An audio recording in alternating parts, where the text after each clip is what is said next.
So I have 18 minutes to get through a ton of stuff for you guys, and I'm going to have to do it fairly quickly.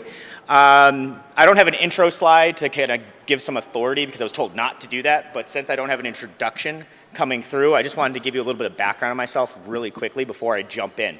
My name's Justin Rondeau, and I'm the Conversion Optimization Manager over at Digital Marketer.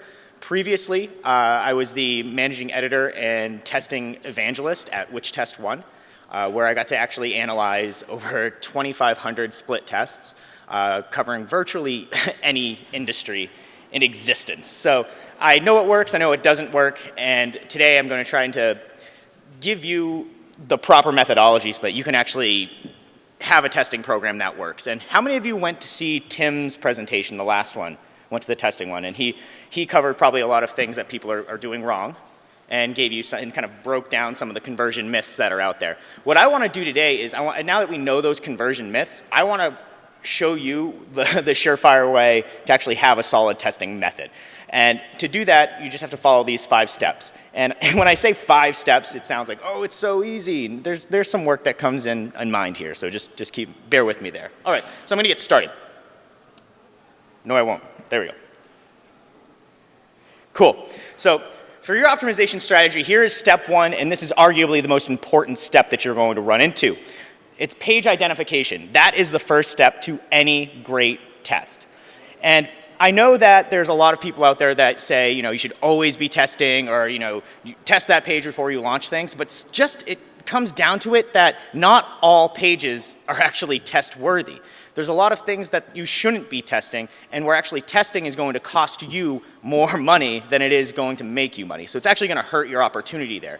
So I want to explain some of the pages that aren't test worthy. So if you get this through your head today, you're going to be well ahead of most marketers in the industry, because they've all taken on this mantra of test everything, test all the time, but sometimes that's not applicable because the learnings just aren't scalable. All right, and the saturation here looks like it's a little tough. It's kind of whitewashed in the back, but here's one of the first types of pages that are unworthy, and that's your low traffic pages. So you can't run split tests if you don't have traffic. You just can't. You don't have a sample size. You don't have any way to actually draw conclusions. That's not to say that these pages aren't optimization worthy. My real goal this year is to break testing and optimization away from each other, and that they're synonymous. They are not. Optimization is an umbrella term filled with all sorts of different tools, and A/B testing, multivariate testing is one of those tools. And this would be somewhere where you cannot actually run a test at all. You could optimize a page that has low traffic, but you won't be able to turn those learnings into something that's scalable across your site or across other properties. The next type of page that is not test worthy are pages with volatile traffic. Now take a look here. So this test was run from January 11th to January 14th. As it would be any split test, whenever you start testing, you're going to see major volatility at the beginning. That's generally due to something called the primacy effect, if you're including both new and returning visitors.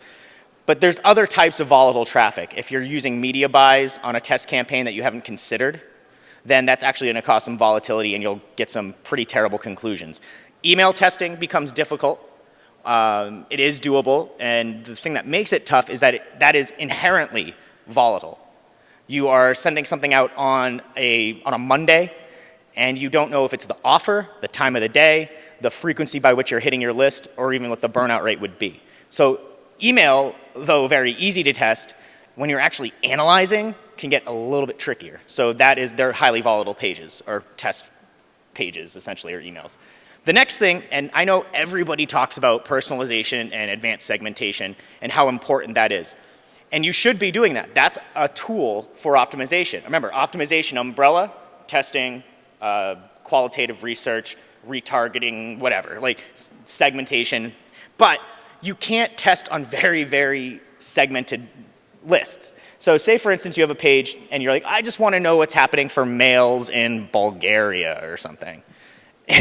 Those learnings that you find out on that page, when you take out everybody else, only would work for that set. You can't go, oh, this worked for them, so it must work for the whole. That's just actually, that's a logical fallacy that a lot of people make.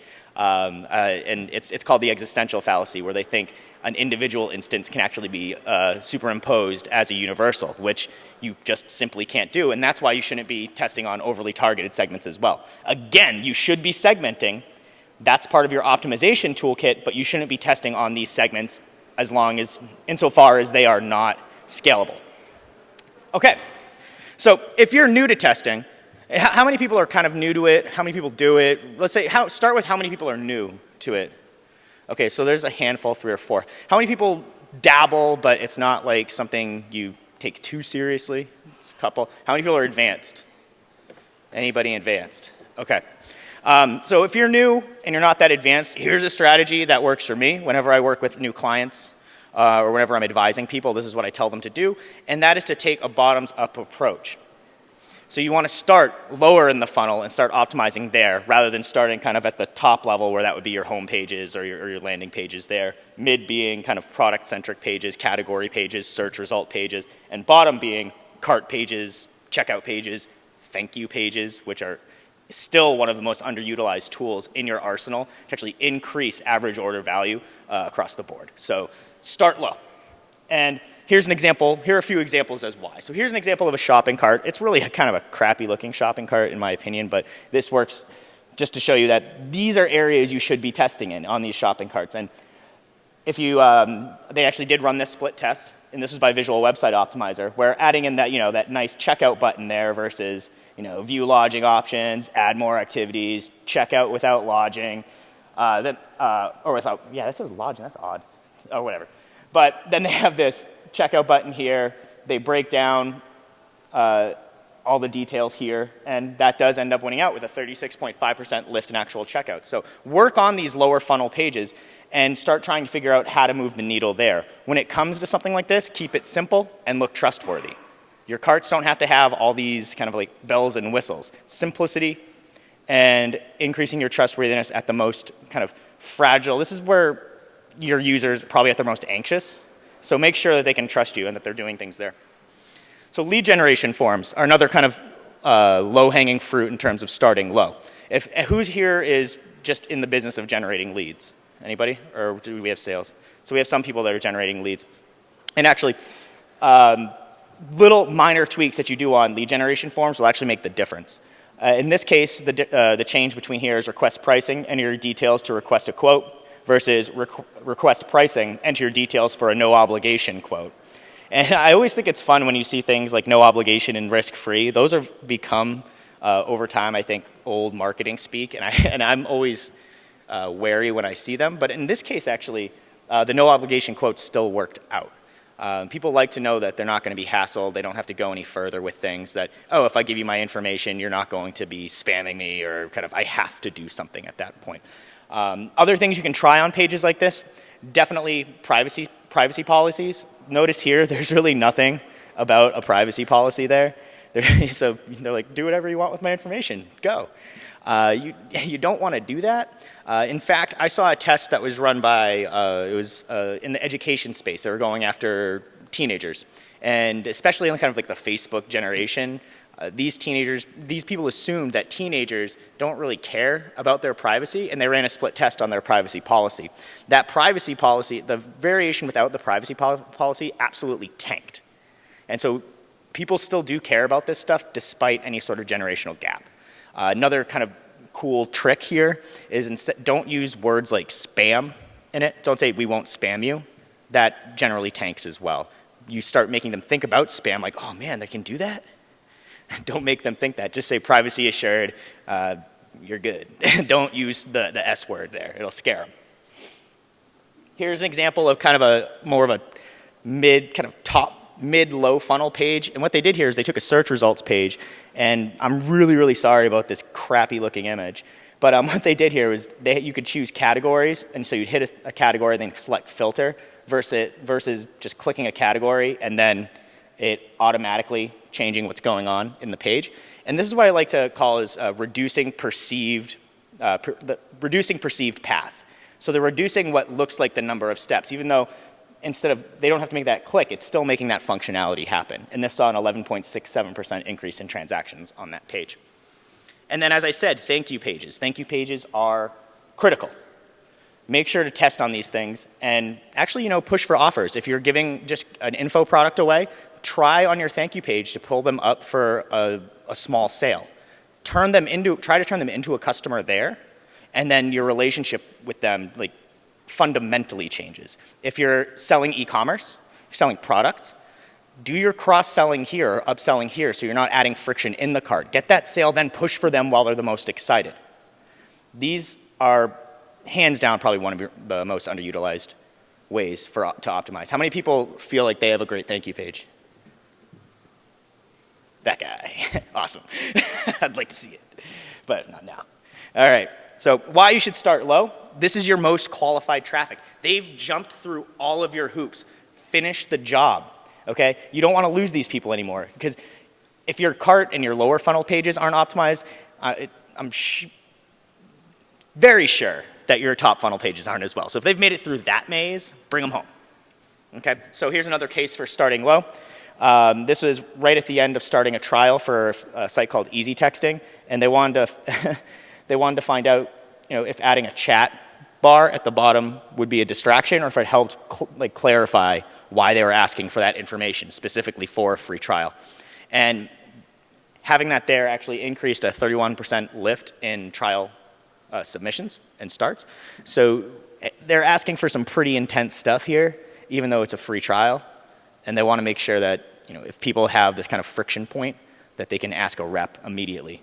If you do have a chat box, make sure there's someone on the end to chat with. Don't have it pop up and then go, oh, sorry, no one's here. Turn it off. You can set these things up to show at certain time periods. Okay, so moving on. I think I spent a little bit too much time on step 1. Step 2, develop a prioritization scale. Okay, I have 5 minutes. Okay, so you want to look at your potential lift, your impact on KPIs, and ease. So why big lifts? Bigger lifts require lower sample sizes. If you have a larger lift between your conversion rates, then you just don't need you will need to complete the week and do things like that, but you won't need as much traffic because the granularity in the change isn't as small. These are also probably your most underperforming pages and your lowest hanging fruit. So then why KPIs? I think this one is self-explanatory. A big lift in clicks doesn't mean a big lift in sales. There's a disconnect between the two. Contextualize the conversion. You need to do that. And then ask yourself while you're picking things, which page has the most earning potential? And then you'll be able to identify how you'll be measuring. All right, and then 2 steps for ease. First is the ease of test implementation. So if you can actually make the test happen. And the second is the ease of making the results live. Why? So why ease? Your lift potential and the lift on your KPIs is absolutely meaningless during the test if you can't get it live. What's the point of even running it if it's going to take you months to get it on your IT schedule? So here's a little checklist I mocked up. You'll get these slides, I'm assuming, but make an internal checklist here where you can look at potential lift, KPI, ease, and then have them all add up and sort highest to low. Whichever has the highest score, that should be your next test. Here's a quick study from a local dentist. He wanted to get inbound calls or completed contact forms. Both would actually converted at the same rate for new patients. You go to their contact page. Where is it? It's gone. I found it, but it was way below the fold. And it's also probably one of the worst forms I've ever seen. So should they optimize this page? Huge lift potential. Contact forms are a major KPI for him, and easy form changes right here. So they shouldn't just test the page. They should actually just run those changes. They actually didn't have enough traffic to actually run a full split test there. So step 3, you need to create a hypothesis. If you don't have a hypothesis, you're guessing. If you're guessing, you can't scale anything and you learn absolutely nothing. Whether you win or whether you lose, you learn nothing. So we believe that changing A for visitors B will make C happen. So here's an example. We believe that changing the call to action copy on this landing page for new visitors will increase lead form submissions. Tests without hypotheses aren't scalable. Great, we see a 17% increase in clicks on a green button rather than a red button. Who cares? Unless you can tie that into some actual learning that you can move across different properties of yours. You select your test elements during this stage, so you choose wisely here. Use both analytics and UX data. Here is a nice little survey that was asked of how do people construct hypotheses. 94% use web analytics. Awesome. I don't know what those other 6% are doing. They should probably quit their jobs. Then you want to look down here, and this is all qualitative work with usability studies, visitor surveys, eye tracking, personas. Use those to get the competitive advantage while you're selecting elements. Step 4, schedule your test and stick to it. You might be asking, why? I have this nice green light that says you're good. Well, no 2 days are the same. Just take a look at how the revenue changes between Friday, Thursday, Tuesday, Saturday, Wednesday, Monday, Sunday. All sorts of different stuff's going on with how people interact. So finally, you also always want to complete the week, and that's why. So pro tip, your test periods should really be in line with your buying cycle or your sales cycle, but I know for some kind of lead generation people, that are larger B2B firms, the sales cycle takes quite a while, so maybe stick within the procedure for we need this many leads per month because based on this many marketing qualified leads turn into sales quality leads and then close. And then you'll notice here, 25% of people stop their test as soon as the tech indicates that it's conclusive, and that's a huge mistake. A quarter of your competition is doing this wrong. Don't be in there. So three factors that impact test time is 1, lift percentage, as I talked about earlier. The larger the lift, the smaller the sample size, thus the decreased length in time. Your confidence level, 95% is the industry standard. That means you're not creating a type 1 error or a false positive. Stick with this one, but you can fudge the numbers a little bit and drop. I'd say you can drop as low as 90, but let it be known that there's a 10% chance that your test results are due to actual randomness. And then the actual number of variations. Here's an awesome tool. Use this when scheduling your test. VWO.com/AB split test duration, and it'll do all that math for you. And then make sure you round up. See how that says 9 days? Round up to 14. Complete the week, always. Finally, you need to analyze and archive your results, simply put. People are going to leave at your organization. You're going to leave. Don't screw them over. Don't run tests you've run before. Make sure you analyze and archive test results. And make sure you focus on dollars, not marketing metrics. We think marketing metrics are cool and sexy and fun, but your CMO thinks money is sexy and fun. So keep that in mind when you're developing these reports. If learnings are scalable, use as inspiration for new tests or changes. As I said, not every page is test worthy. You could just roll this out for pages that cannot be tested upon. And finally, notify invested parties. They like the pat on the back, and IT probably wants to get known if you're making changes anywhere. So thank you. I think I went a little bit over. Super sorry about that. Let's keep this conversation going. You can email me, justin.rondeau@digitalmarketer.com. You can tweet at me, jtrondeau, or you can check out digitalmarketer.com and kind of learn some stuff from us there. Or you can talk to me after this too. I love talking. So thank you so much.